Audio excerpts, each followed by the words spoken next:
welcome back to the European University Rocket League podcast. I am Tylacto, joined today by my lovely, handsome co-host, Hemi. How are you doing on this pleasant evening, Hemi?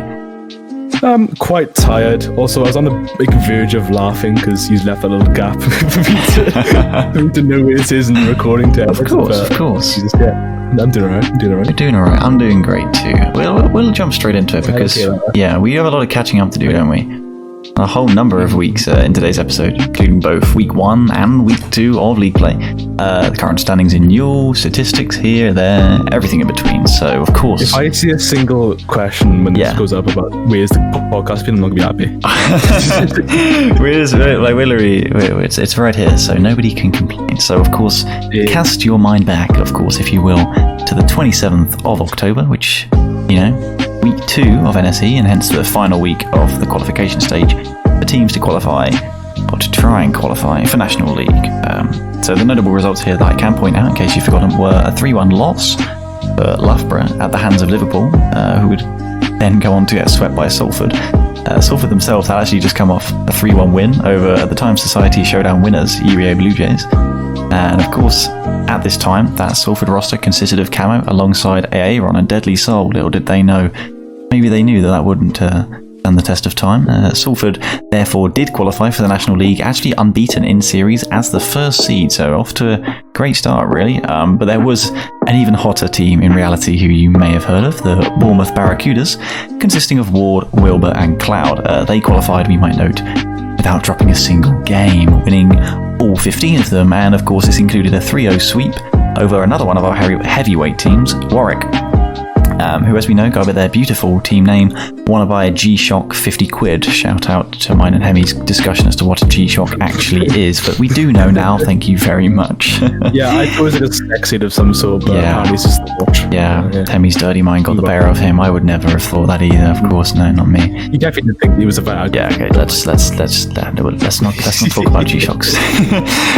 So those are, of course, return suspects Warden and Alistair Cat Respira Meow, joined by the new face Treefork. So there was a bit of a discussion about that series in our lovely NSE Discord, if I'm not mistaken, Hemi. We got the screenshot here, don't we? I'm going to zoom in and check on it. You want to read out that interesting chat for us? So I should put on the screen by now, but you have Queen Scots, Ward and Treefork. You can read them for yourself as I'm going along, so you know who's talking. So every team can beat each other at the top, in my opinion. Depends on the day. Do you want to do the next one? It's not there. You got to read it. It's not big enough for me on my screen. Okay. I'll you got to change your voice. What are we saying, lads? Top 6. That's disgusting. Top 6 finishing teams. And they got, where's Treefork from? See, I'm not sure. Except Bournemouth. Queen Scotch second. We haven't played them, Cloud. I assume they're fucking nuts. Unbeatable. Then we were having an argument with Cloud's flatmates during our games, crying, laughing, Reggie, crying. No, just crying and crying, laughing. You guys were distracted? No. And KJ. Oh, it's just for KJ. Oh, difficult. That's it, man. They're pretty feisty. Cloud's always had his flatmates in his room talking to us lemao. Wow. Such a controversial discussion, isn't it? Literally. I mean, it does bring into question whether Bournemouth were or even are, when we're seeing them at their peak performance, especially as I think it's fair to say they're probably the vast majority of people's favourites to take the championship this season, although we will see about that, and we'll touch more on that later. Of course, that was a bit of drama at the time, seeing as Warwick certainly another strong team coming in. Pretty much getting swept aside there, but other actually notable results from the south in that same qualifying week were Warwick, indeed, with their own bit of a statement result. They actually swept Portsmouth, which of course is Syker and Espo, now joined by Canoy, if I'm not mistaken, as well as UWE, now with the Theorist Wind instead of Jordan, unfortunately for them, I guess. Very much being taken down a peg by being one of Bournemouth's many sweep victims that week, if you will. So we finally acquired our National League teams, 16 from North and 16 from South. Point out that teams that actually missed out were BCU Blue. Not quite the same drama as last season, but I think it was either Azerwolves or De Boer, I'm going to go with there. Correct me if I am wrong. ended up having to go out for a lovely dinner, I'm sure, with their parents. That, of course, meant that because all their subs were already playing for their B team, they sort of just had to forfeit all their remaining games, and yeah, they ended up missing out because of that. Others actually include Leeds, as well as Huddersfield, who fell short as well, despite the appearance of RLCS qualifier Cal, I might add. We did stream one of their games, and they seemed quite confident, but they did miss out. Leicester also found themselves missing out due to a great performance from Sheffield Saints. That was obviously a heavenly series that we streamed as well. Liverpool John Moores couldn't actually close the gap after they missed week 1 of qualifiers. And likewise, both Sussex teams, Surrey and Brunel, all on the list of those that fell short and pretty much found themselves condemned to the regionals heading into week 1. So week 1 itself, we can move on to that. Round 1 of week 1 saw mostly expected results, though we will point out that Kiel and Portsmouth both got taken to game 5 by Kent and Birmingham's B team, the Beavers, respectively. Royal Holloway swept Liverpool, York swept Southampton, but there is a certain team that I would like to bring to your attention, and that is Staffordshire Bim Bam. That's Brendan Skizroud, captained by, of course, Loza, who we had with us here on episode 2, as you for sure know. Not sure if it's because he joined us on the podcast, but something happened to Staffs after their poor start to qualifying.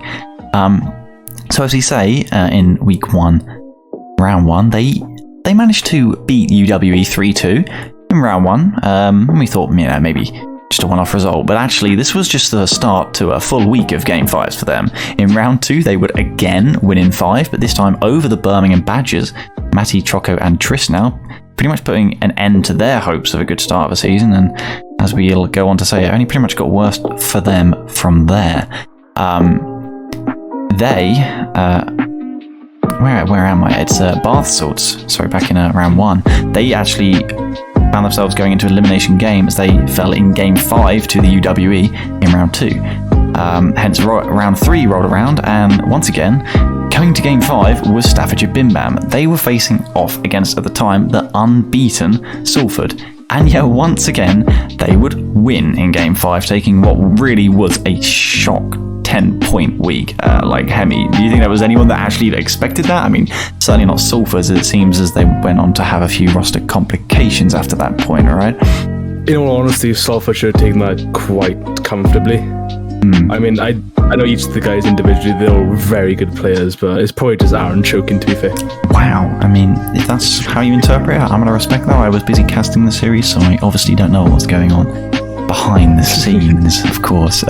Speaking roster-wise, though, yeah, we should know that for week 1, in terms of the Bournemouth Barracudas, Cloud was actually unavailable, and yet they did sweep their way into round 3, but they would meet Loughborough Lions there. They had just beaten Chichester 3-1. So, of course, the Lions now with the roster of Matt M, Stamina and Crimson. As far as I know, there haven't been any kicks just yet, but we'll wait and see. They did end up victorious 3-1, handing Bournemouth their first and, spoilers, currently their only loss of the season so far. Of course, granted of them playing with Onos. He's a very capable substitute. So we do certainly take note of that. So it was Staffs and Loughborough with the 10-point week, and joining them was Kiel and UEA, both with 3-1 wins over Portsmouth and Warwick, they would have to set for 7-point weeks. The list of 6-point teams included Birmingham, UWE, Lincoln, Orange County, also known as Essex, Royal Bears, Liverpool, defending champions Lancers A, I might point out, and York. So well played to all of them. Down on 4 points, surprisingly, were Brighton and Durham. They were joined by Falmouth Phoenix, Southampton, Coventry, Nottingham Trent, Chichester, and Warwick B. We're not going to read their name, it's terrible. Any other surprises you think we should mention in week 1, Hemi, before we talk about the relegation and promotion games? I think every team other than the first team at Bath had a 2-1 instead of a 1-2. Other than that, I'm probably not going to do all of the results. Yeah. I think it's a bit far. So, yeah, I think the only other ones that I had noted down, that Lincoln did beat Durham 3-2, actually in round 3, and Essex also beat Brighton in game 5 themselves. So, battling for survival were Bath, who actually wouldn't need to do much fighting, as they actually were kind of beneficiaries of Bournemouth Red just unfortunately forfeiting their games, and likewise their National League spot. So Salford B would relegate New Boys Sheffield Saints in a 3-0 sweep. So a sad goodbye for Nuno Malin, of course, His Highness Luke Nova, with the remaining games being the Birmingham Beavers against Kent and Royal Holloway against Royal Holloway B, I should say, against Nottingham. Both those series actually went to be 5, but it was Kent and Nottingham who would hold on to their spots going into week 2. Joining the league from the north, promoting, were the B teams of both Loughborough and Durham. And from the south, we actually have new faces in Cardiff and Bristol, so congratulations to them. In terms of statistics, did you want to skim us through, Hemi, for week 1, in terms of the accolades that we've got noted here, and any notable takeaways from the teams? So we have our MVP statistical performance. At the top here, getting his little gold name is Breezy, of course. Incredible player. Second, Farrell, my guy, Chris. I bet he had a can of Monster that day. And collecting third up there is Walden. Our top scorers, goals per game, I'm guessing, is Oscillate at 1.62, which is That's a lot of goals. Incredible. That's a lot of goals. Love a lot. Walden at 1.4 and Crimson 1.27. Do you know how many games Oscillate actually played? I'm not sure. I mean, in theory, it's goals per game, technically like goals per every 5 minutes, so I don't know if it matters in terms of how many games they played. Do I have the number that Oscillate played this time? No, I think it might have been like 12 though, but 1.62 is pretty unreal, not gonna lie. That's like 2.2 higher than second place. Literally. Yeah, that's quite the good start. But quite mad. For your thing there. Top playmakers, assists per game, Matem at 1.18, Sevdam at 1.07, and tied with Alia May Of course. at 1.07. I think you got a little screenshot of yourself chatting with Alia May. Just pinged Alia May to let her know that she was second for assists for week 1, and the only comment she had to make was, "Oh wow, all those shots I missed." To which we obviously reassured her that those were intentional passes. Yes, of course. And then we got our top saviour for the week is saves per game. Modisha 2.15, Breezy 2.14, and Rowe Unlucky. 2.1. If I'm completely honest, I'm surprised Breezy didn't get a little bit higher. I mean, I know isn't he playing with? Well, his teammates aren't bad. they're just not as good as Breezy. We're gonna accept that fact. Yeah. Yeah. So you would assume maybe he might try and compensate by being a little bit more defensive or just a quicker round and get some panic saves. But he seems to be, I mean, Modisha coming out with 2.15 saves. Putting up the numbers. Going defensive a bit. Get you in half. Literally putting up the numbers. I think another ridiculous, outrageous stat was that Dark Sun from Southampton Saver Menu. Shout out to you. You literally shot 58% across week 1. That's completely unreal in terms of conversion. That is ridiculous. 50% more than Adam G was in the first year. Unlucky Adam G. Always, we'll never forget it. We'll never forget. We will forget. We also, double taps, 8% shot. Literally, I think Eddie was carrying the aggression for Southampton as well. In terms of boost steals, demos, shots, like he was by far the most aggressive player, and that ended up with Southampton being the second most aggressive team, which of course was just behind Bournemouth. But the highest scoring team were Loughborough. And in terms of the most offensive teams, in terms of time spent on their end, because we have these advanced statistics, we can say that Nottingham Trent spent pretty much the most time in their end. So not sure if that's a congratulations. Don't know if that's a good thing, but they're still doing reasonably okay. So I guess so. Yeah. I mean, since none of the Nottingham Trent players are on the top saviour. That's true, I guess, yeah. Maybe they just lost a lot of goals. Oh, maybe not then. Oh well. Week 2. We'll find ourselves heading into week 2 now, which is Tuesday the 10th of November, and likely for the first time in our history as NSE, Staffordshire Bim Bam are at the top of the standings with first seed at this point, where we're talking. The good news actually continued for them, of course, as they swept the newly promoted Luff Boomers in round 1, with other notable results including a sweep, but this time by Durham over the shaky-looking UWE. From what we know, didn't actually have Sebadam for that series, understandably, but still, notable result. Probably the highlight of round 1, however, was actually the game between Essex, Orange County, and Warwick B, which I think I was noting it down on Discord because I was looking, but I believe we saw Warwick B win out on what was a 7-minute overtime in Game 5, memory serves me correctly. Another note to point is that Southampton Safer Menu did indeed take Liverpool the Arctic E-Boys to Game 5s, but they did miss out. And we look forward to round 2, where Luff Boomers would actually turn around with a Game 5 win over Falmouth Phoenix. Southampton Saver Menu may be running out of steam, despite their good effort in round 1. They fell in a sweep to newly promoted Bristol. That's Severidge, Cundram and AJ. Coventry Phoenix also lost in 5 to Durham B, and likewise Kent missed out in similar fashion at the hands of Chichester. Any other particular results from round 2 of the most recent week? Of course, week 2, Hemi. It's Chichester. Chichester, of course. Apologies to Chichester. Of course. We love you all. Kiel took revenge against Lancers with a 3-0 sweep. Warwick 3-1 against the UOB Badgers on stream, and Bourne 3-1 against Lincoln. Is that Bournemouth A? Yeah. Or Bournemouth B? It's just the fact that, Lincoln did get a game, Yeah, they did It's get a game. Pretty impressive. You didn't have to bring up the Lancers getting, swept by Kiel. You didn't need to bring that up, but, Oh, they got completely wiped. Yeah, okay, yeah. Yeah, let's not talk about that.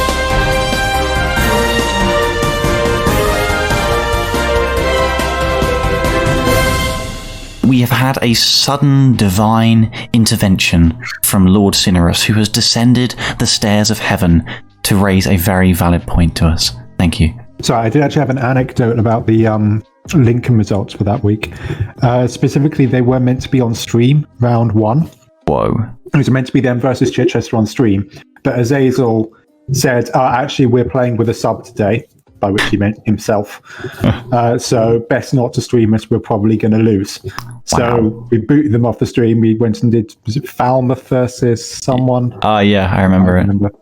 But yeah, so we booted them off the stream and then came back to find that Lincoln had swept Chichester 3-0. And then they took a game off Bournemouth. Literally the only game that dropped. Lincoln, as we find out, clearly OP, so credit to them.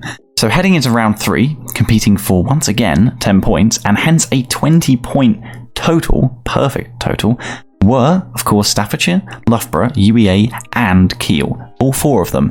And yet, again, by some divine intervention, but this time not Cinerus, none of them would actually pull off the feat, as Staffs, their run would be put on hold, narrowly missing out against Warwick. Portsmouth showed up big to beat Loughborough 3-1, and Bournemouth, with their full roster in typical fashion, swept Kiel. And the new Salford, which is now Camo with Jiggy and Arton, they put down UEA in a 3-1 scoreline. So about that Portsmouth Loughborough result, though, I don't know if you were expecting that, Hemi. I was certainly a little bit surprised. I know a lot of people are somewhat doubting Loughborough in a sense, but then some are quite confident in Loughborough. I was kind of a believer in Loughborough. I was actually, I think they're fully in contention in this season, and I kind of still do, but I feel like it was a bit of a statement result for Portsmouth, right? Yeah, I mean, from my position, I'm not really exactly in National League at all, but I've never seen Loughborough as one of the top. Yeah, I've never looked at the table and been, oh damn, Loughborough's doing so good. That's fair, but they've always been at the top as well, kind of thing. Yeah, they've always been there, but they've never been front page news. That's fair. So Portsmouth, obviously a very strong team. Mm. I'm not too surprised, honestly, as a 3-1 loss for Loughborough there. Yeah, maybe a 3-2 would have been more accurate, but I guess I just know there's been a few comments about Loughborough in terms of playing up to pace of the same sort of caliber of teams, and I know I didn't get to play them much when they had Stamina. That was a pretty late addition. I certainly haven't since I've had Crimson, obviously, but maybe I can see that. Definitely there's a bit of a chip on their shoulder, though. Now, this had a particular effect on the overall standings, which I'm sure you might have noticed, but looking over the remaining results, we saw Lancers recover with a win over Chichester. Lincoln, despite their game against Bournemouth, they couldn't hold off Durham B, and UEA found better times with a 3-0 sweep over Liverpool. A quite season-crippling loss in terms of missing upper nationals were the University of Birmingham. They lost 3-1 to Luff Boomers, which effectively puts them out of contention for the championship playoffs. When we talk about it later, it also applies to teams like Durham and York, potentially.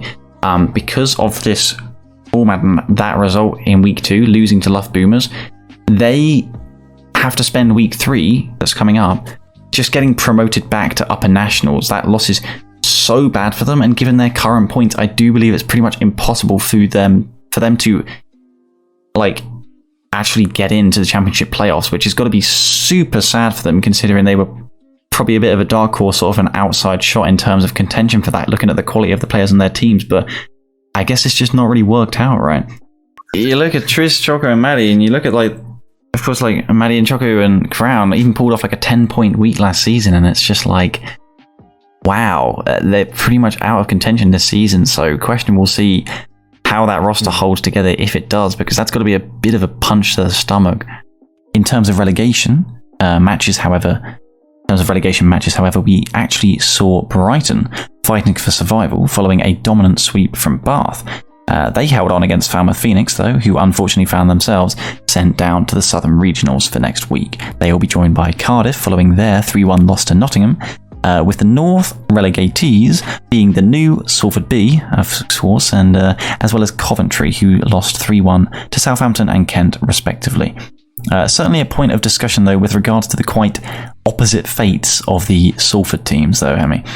You'd hope when it came to roster moves like that, and it seemed like, yeah, that's for the better, we're making a change like this, you're like, oh, that's fine. Hopefully both Salford teams do fine, but that's not exactly what happened, is it? No, it's definitely an interesting in a mechanical on there. There's gonna be some discussions, and I bet in the Discord server on that. I mean, pretty cool for Jiggy and a hype for Jiggy and Art, and I'm happy for Jiggy and Art, and that's for sure. Yeah, of course.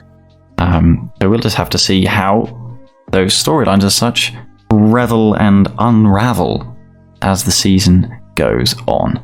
I should welcome our new and some return faces to the National League heading into week 3 of league play, with the Birmingham Beavers rejoining us alongside Surrey, Liverpool John Moores and Sussex as well, and now being the roster of Distan, JTL and Chinny, who, I'm going to be honest, until a few minutes ago I always thought his name was Chimney, but I've been corrected. I'm so sorry. I could do that. I've truly been enlightened. My life has been a lie this whole time. We're just not going to... Okay, I'm sorry, Chinny, okay? We're just going to move on to statistics for week 2, okay? We've got the following accolades, and you can take us through them again. Okay, right. So, MVP, statistical performance, Psycho, number 1, Cloud, number 2, and Camo, number 3. 3 very popular and very good names in the NSE league. Very, very expected, almost. But I would be interested to see the sort of split the top 10 there, honestly. But congratulations, Psycho. You are the best player. Wow. At least in week 2, of course. At least in week 2. Yeah, because our top scorers, Psycho, again, with a 1.56 goals per game. Ward with a 1.55 goal per game. Not even close. And Wilbur with a 1.45. 2 teammates in the top 5. 3 goals. I remember mentioning it. It's 3 goals a game between just the 2 of them. It's actually crazy. And of course that puts Cloud, their teammate, at the top playmaker, who got 1.64 assists per game in week 2, which is, second is Wilbur at 1.09. By the way, Wilbur is also on Bournemouth. Shout out to George Burke from Essex, who got 1.08. Congratulations. And of course, congratulations to Bournemouth in general. Top saver, by the way, it's Cloud again. 2.64 saves a game. Very end-to-end gameplay, clearly Bournemouth have. Kiri got put up 2.54 saves a game. And in third was Kuzgatopia. I'm thinking that's correct. Kuzco, as in like the guy from... what's this called? Emperor's New Groove. I hope so. Of course, on the Cardiff roster, got 2.5 saves per game. I really was, when browsing the stat sheet, very curious, by the way, about Mordisha, who managed to get demoed just 0.3 times a game. Like, you have to be invisible for that, surely. That's quite incredible. And maybe like a little bit inaccurate with Kuzcotopia being Kuzco from Emperor's New Groove, because it's spelled with a K, not a C. Maybe just change it up. But yeah, Bournemouth were once again the most aggressive team in terms of boost steals, shots, demos. They were higher scoring by a distance, in case you couldn't tell. In terms of sheer speed, though, that goes to UWE. As always, thanks to a big contribution from Sebadam. I think he just screams around the field saying "re" the whole time. I actually don't know. His average speed is always insane. Interesting in terms of just straight demolitions, though, it was actually York who got nearly 4.5 demos a game. So clearly they were angry, not sure what about, but something. But of course, yeah. Roofing the game before and decided. Yeah. To be honest. But of course, following week 2, we can discuss the championship standings. And if, of course, you haven't seen, we currently have 8 teams tied for first on 17 points. Those teams are Warwick, who, of course, they're called Wanna Buy a G-Shock 50 quid. We've got the Portsmouth Paladins, Bournemouth Barracudas, Salford Lions, Staffordshire Bim Bam, Loughborough Lions, Kiel Team 7, we're just going to call them Kiel, and of course, UEA Blue Jays. Of course, the slight issue for those teams is that there's only 6 spots in the championship playoffs, and certainly not out of the running is Essex, Lancaster and UWE. They all sit on 12 points currently. But then below that, 12th to 17th in terms of standings, all on 10 points. It's going to be tough, And of course, a quick shout out to Bath for being the one awkward team on 9 points. And apparently that's because Vex is playing on 3G, which sounds like a pretty cheap excuse to me, as we all know Vex. But of course, we're going to put you on the spot, Hemi. Which of those, or teams in general, which of those 6, shall we say, which 6 of those, and potentially why, are going to be making the championship playoffs, do you see, or is it too early to call? I think it's a bit too early to call definitively, but I have a good feeling. I see. I think I can safely say Bournemouth, Probably, Portsmouth, and Warwick are almost guaranteed at this point. They've been so consistent so many weeks, doing very well. Obviously, they are top of the leaderboard. Of course, top 8 all have the same. Yeah, that's true. But I definitely feel like they have very good chance of just keeping up momentum, and they've obviously very good teams, so I wouldn't put past them. I mean, personally, I've got noted down, understandably, Bournemouth, joined by, Warwick, Portsmouth. I've got Salford, Loughborough, and of course, Lancaster, with the reverse sweep, kind of, despite from what I know, DMAC and Aaron are going to have to be playing with either Aqua or Films, as I think Hugo is effectively benching himself. We'll see more about that next week in terms of clarity, I'm sure. So we can move on to NUEL, of course, which we're talking about for the first time on the podcast, I believe, which is great, as we should catch up on the standings of them. Of course, the format is 4 or 5 weeks of Swiss. I'm not sure which, of course, since I think they did miss one initially. We were 2 into, actually, upon recording this podcast, we are 3 weeks into that. The third has just been played just before we are recording this, so I can update you on the current standings after 3 weeks. And at the top, and undefeated, are Loughborough Lions at 9-0. They are looking great. If you look at that, there's not actually a single team that's on 8-1, but there are 4 sitting at 7-2. On the basis of opponent match win percentage, which is the tiebreaker, Warwick are in second, UEA are sitting in third. They are followed by UWE and then Lancaster. So potential a bit of redemption there for Lancaster. You do love to see it. In terms of filling out the remaining of the 8 playoff spots that are in NUEL.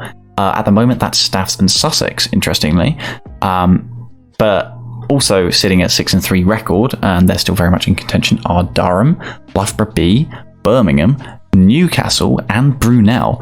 So certainly looking forward to see how those shape out. But in terms of like whether universities like Birmingham, Sussex, York, Lancaster, it really is a bit of a sort of redemption for them. I'm sure notably no Bournemouth or Portsmouth in the competition, which is interesting, right, Hemi? But in terms of them teams, NUEL is looking pretty good for them, right? Yeah, NUEL does look very good for those teams who usually may not in NSE get to be pushing for the top 1 spot. Obviously, Loughborough here undefeated, whereas in NSE they're sort of down a little bit below. I think they're 6th seed currently going into this week, so obviously definitely not slouches. Yeah, but have it been top of the league, definitely a change of pace. Me feel a bit more confident, getting a bit more practice in. Yeah, I'm not exactly sure why Bournemouth and Portsmouth don't bother playing NUEL. I mean, it may be because of availability. Maybe. Fridays for the boys, heaven knows what. Literally. I mean, I'm kind of excited for Sussex and York as well. I mean, Sussex literally getting promoted to lower nationals for this week, and York finding themselves there too. it's definitely showing they've got the potential to compete. It's just whether or not they like Tuesdays. Maybe Tuesdays are not for the boys in terms of Sussex and York.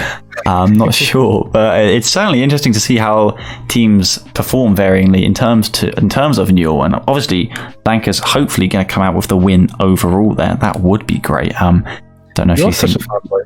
Okay, right. Well, we need to talk about that. I'm not a fanboy, right? I'm a mascot. I'm much more than a fanboy. Come on. You're the poster boy.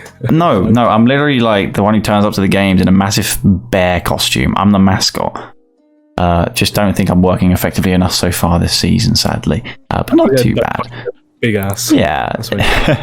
But we do have a late addition to the episode, as we've just received along the grapevine some very interesting week three, of course, as I've just said, national fixtures, which due to them being from a particular source, we have good reason to believe that they may indeed be correct.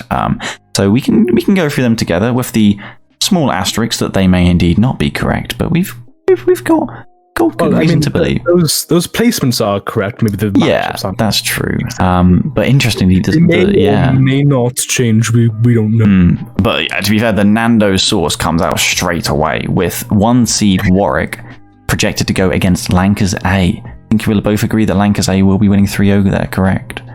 I don't believe you. Okay, well, I hope it's on stream because it should be still a good series. But film's bad. He's gonna choke it. I understand. Wow. Okay. Well, hopefully that will be on stream, and we will get to see that after we go through the games. We have put in our predictions, so we'll have to see where projected teams are points wise from both of us. But in terms of the next match we have is 2 seed Portsmouth going up against, interestingly, quite radical results wise, Essex, Orange County, who have a love for losing in Game 5, from what I know. Do you think they can maybe pull off a bit of an upset here? I think they'll definitely put up a good fight. Yeah, I see them taking games, but to be honest, I kind of see them losing in Game 5 again.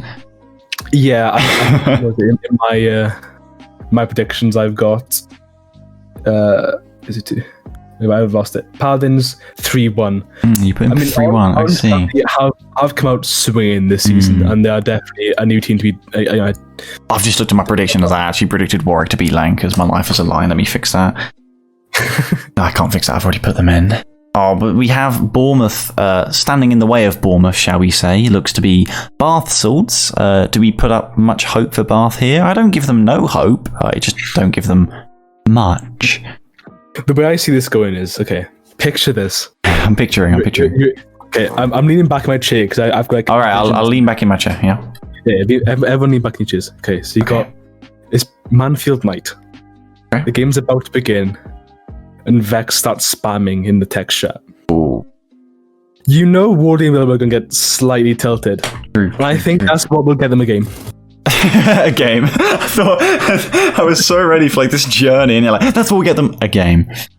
It's not too bad. Did I give them a game? Did I give them a game? My prediction? No, I didn't. I didn't give them any games. Sorry. But I'd love to see. I'd love to see some swords. As much as I love my university. Yeah. Wardy and Wilbur, you're too good, Dad. Stop it. All right. We'll see. If anyone's going to do it, it probably wouldn't be Bath. I agree, but wow. I will have my eyes peeled like a Satsuma. We also have another saucy round 1 matchup: Salford Lions against UWE. Of course, UWE maybe not the cutting edge they were in previous seasons, but equally Salford Lions, as much as this new roster has looked more convincing than potentially we had hoped, they're certainly not unbeatable. I think we could have quite the match in our hands there. Definitely gotta go into Game 5, no doubt. It's very much a toss-up between who's going to be in that one. I see. I've given it to Salford, but... Yeah, I think I also gave it to Salford. I also put Salford in Game 5, actually. So clearly, that's what will happen if we've actually agreed on something. There's no way that would happen, of course. We've got Kiel against Trent, 7th against 12th seed. I guess we'd back Kiel here, but certainly Trent have got the ability to make that upset, and Kiel have been a little bit inconsistent. Would you not say? Ruthless dog shit. Okay, right. So moving on. UEA Blue Jays against the Skeebs or the Skebs. I don't really know. Either way, that's Durham's B team. I feel like we should be quite confident in UEA here. Yeah, winning Society Showdown. These guys, they've done it before. They'll probably get a fairly convincing win. Maybe upsets do happen. These are this game, UEA versus the Seebs. One of my, I think, only. Actually, is it my only sweep I've predicted? Your only sweep you've predicted? Wow. I mean, I also predicted a sweep, but please, Durham B, do prove us wrong. We've got Staffordshire Bim Bam going up against Too Good for Team 2, aka Bristol. Staffs, I think we've just confirmed that basically they are our Cinderella for this split, unless they fall flat on their face right here, maybe. No, I like Loza. Okay, right. Well, Skiz is a bit of a character. I mean, he's lied his way through random rosters 3 times to win, but I back him. Wow, I've got Staffs winning 3-1. But I am expecting them to trip up and fall flat on their face at some point. But maybe they already got that out of their way in week 1 of qualifying. Who knows? We've got... I'm not sure. This isn't for the first time, right? But it is quite funny. We do have Loughborough A against Loughborough B, aka the Lions against the Boomers. I feel like for the sake of the university, there's no way that Loughborough B would win that, right? Surely? No. But to be fair, if someone did, if Loughborough B did win, yeah, I mean, to be fair, it seems yeah. If anything suspicious is going to happen, it is because it's seed 6 against seed 9. So maybe you guys remember the riots that happened when Biden was voted in for president? This is like the level I'm thinking of now. That happens. So like Loughborough B are going to take game 1 and just be like, stop the count, and then just leave the lobby, and then we're going to have to. They just report the score, and then they take down the Loughborough internet, so the Loughborough A team can't contest it, and it just goes through because they don't contest the result. That's actually big brain strats. If you're hearing this, Loughborough B, that is exactly what you're going to be doing here. I will update my prediction, a 3-0 for Loughborough B by forfeit. Just... Oh, we're so silly. We can move on to lower nationals now, which of course we'll talk more about the format, but the most these teams can achieve is 8 points for this week. They will effectively relegate a team from upper nationals. But in terms of that, we're 17th against 31st seed, which is, I'm going to say it, ooh, Henners, that's a disappointment, aka Warwick B. They're up against Liverpool John Moores, Scouts E-Boys. I'm not sure what I put. Shorten your names, lads. Well, because of their name. I've got Liverpool John Moores taking that 3-2, actually. I'm hoping, fingers crossed. I've given them the game, but I'm not happy about it. I mean, the Warwick A team's taking the piss. They've almost like on these little brackets for the literally season, I'm sure you guys have done it now. Their name is always hanging off the edge. Annoys me beyond belief. It's actually unreal. It really is. Literally unpredictable. Can't use a prediction sheet anymore. Although, they've broken them. There is one thing that does, like, a good thing that comes out of that though. What is it? Half the name is blocked off. Ah, true. I mean, certainly, yeah. Actually, it's only the N and the T, but yeah, that's true. We've also got Lincoln A. They're going up against Sussex Rogues. Of course, Sussex making it in. I think I've got Sussex winning that, actually. I have put in they win 3-2. I've got game 5. You got game 5? I've definitely got game 5, but I put it in favour of Lincoln. I've got some pretty Sussex favoured. Chinny and Dissan, I love you guys, but I've got some pretty Sussex favoured results. I don't know. I looked at my bracket and yeah, Chinny, my boy, you gotta choke that one, lad. He's got this. He's got this. We have got Durham defenders. Sadly, of course, finding themselves in the lower nationals. They're going up against the University of Birmingham Beavers, aka the B team for Birmingham. I have got Durham taking that 3-1. Actually, I do. The same Durham, very strong team, Zouch Modisha. Love you guys. Of course, the undemoable Modisha, as he's now known. Don't forget.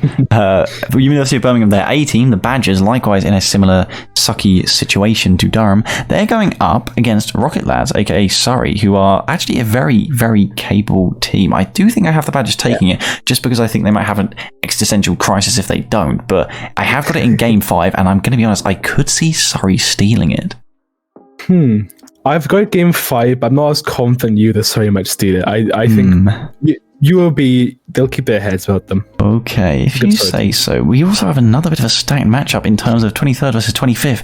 Yet, believe it or not, this is Arctic E-Boys, Liverpool, up against Brighton Babes. That's a really hard one for me to call personally.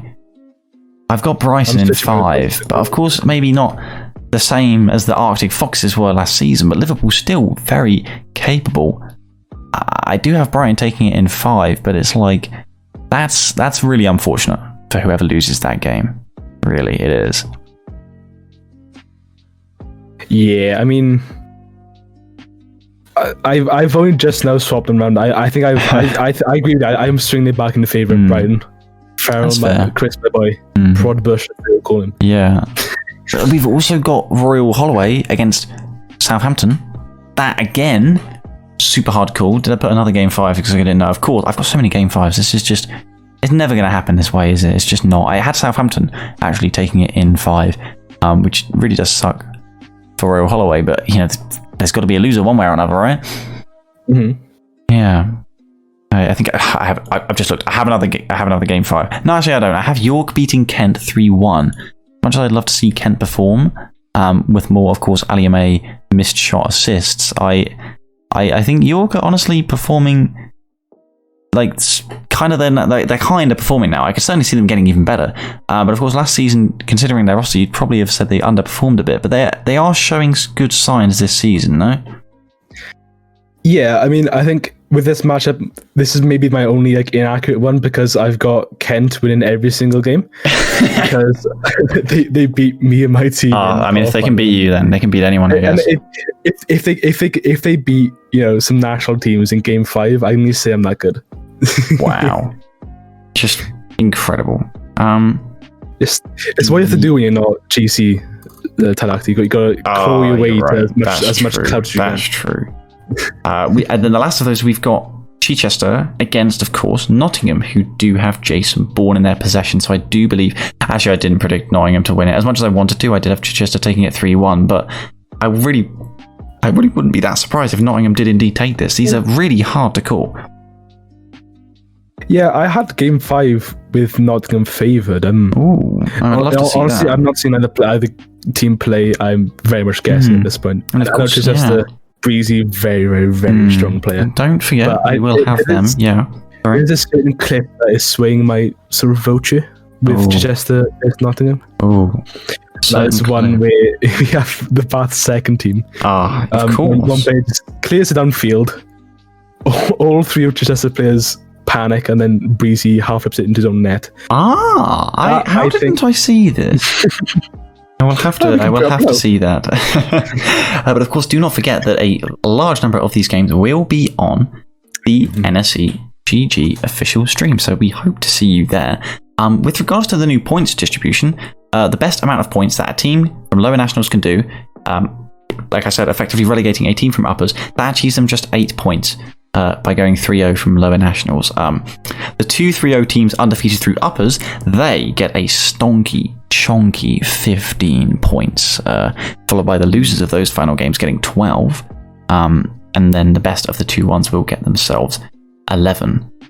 It's quite an interesting point distribution, of course, 11 and 9, then 8. It's pretty cool. It's definitely pretty cool. In terms of how it shapes out, what did you have on your bracket? I mean, I don't think we should probably take these because that's true. But I mean, the initial fixtures in round 1 are temporary and a guess. I know we have our inside source working very hard on these ones, but I having good confidence that these fixtures may change. So do take all these fixtures with a grain of salt. It may not actually happen. Yeah, but I definitely have top 8. Sort of, I feel confident in my top 8.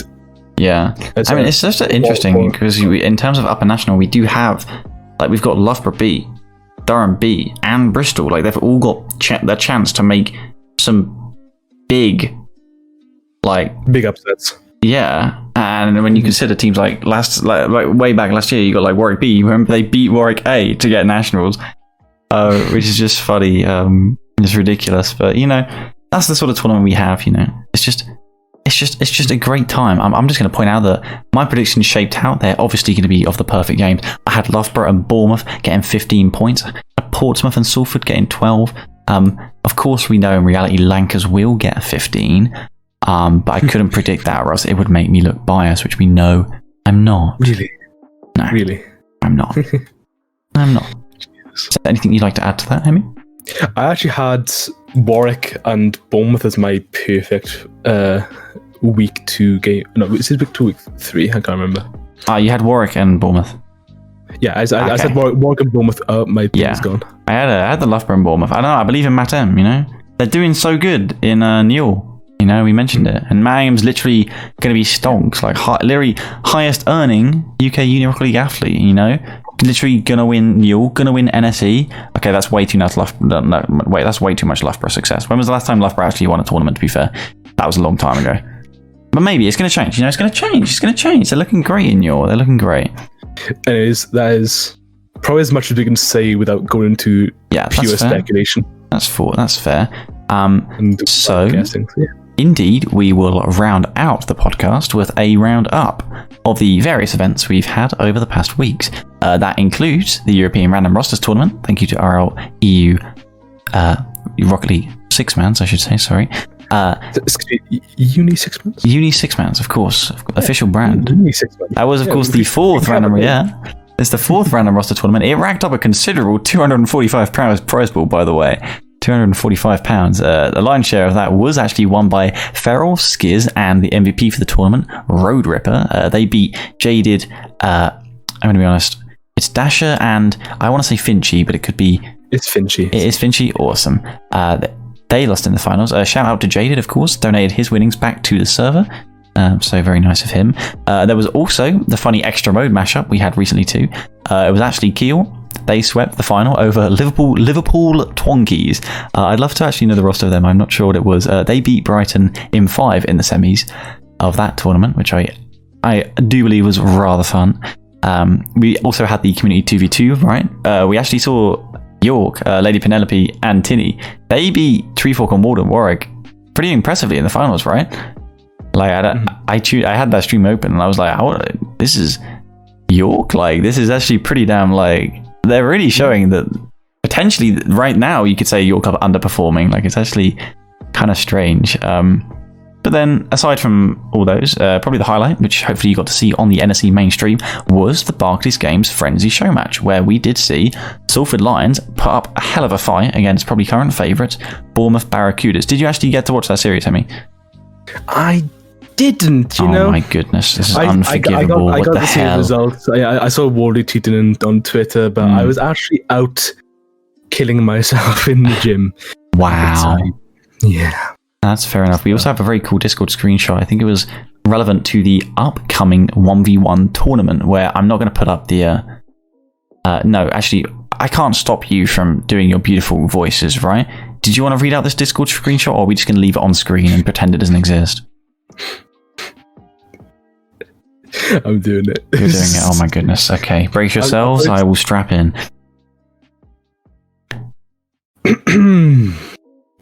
I don't know where to start on this one.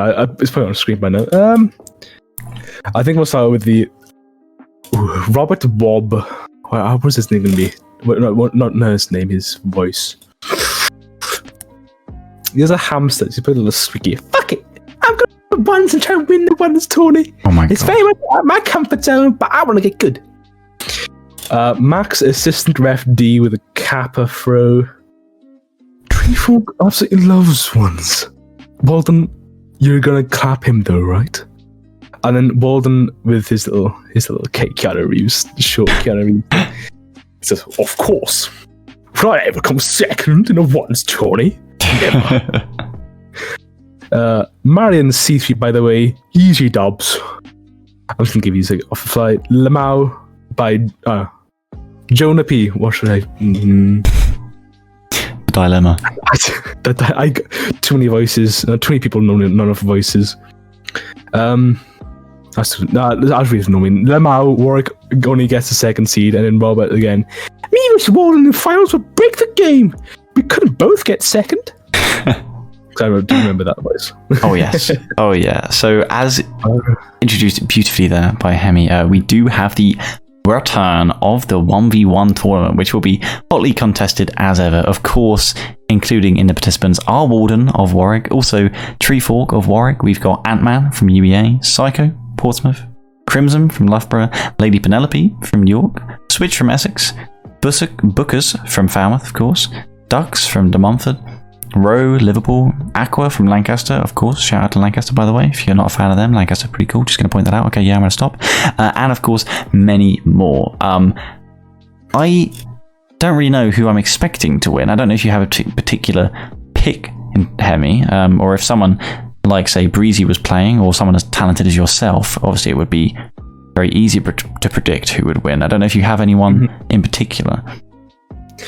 I mean, from previous results, obviously Ant-Man win was it the last 1v1 tournament?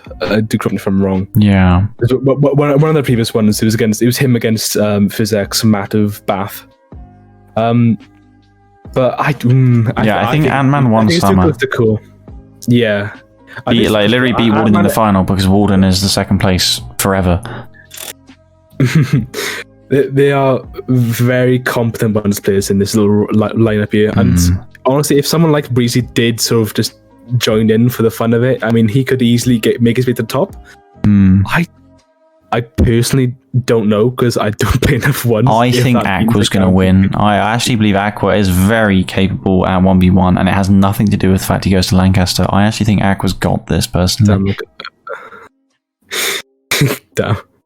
I couldn't do that same thing because Physics isn't yet. I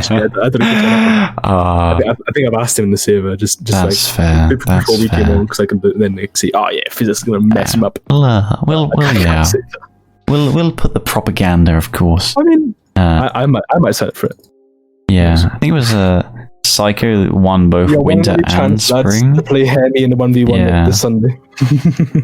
Maybe. I'm just curious. Physics has got this. But I think, all in all, that probably rounds out our cozy podcast. I hope you enjoyed listening, especially to Hemi's interesting voices. If there's anything you'd like to see included for next time, then do be sure to message us. I hope you had a lovely morning, day, or evening. And we do look forward to... You're the one who said I'll read up these little screenshots, and I just went along with that. That is true, that is true. Come and entertain. Jeez. I'm not gonna criticize your reading of them, even if it is terrible and haunting. But as I was saying, we do look forward to seeing you next time. We'll see you then. I prefer sensual and soothing.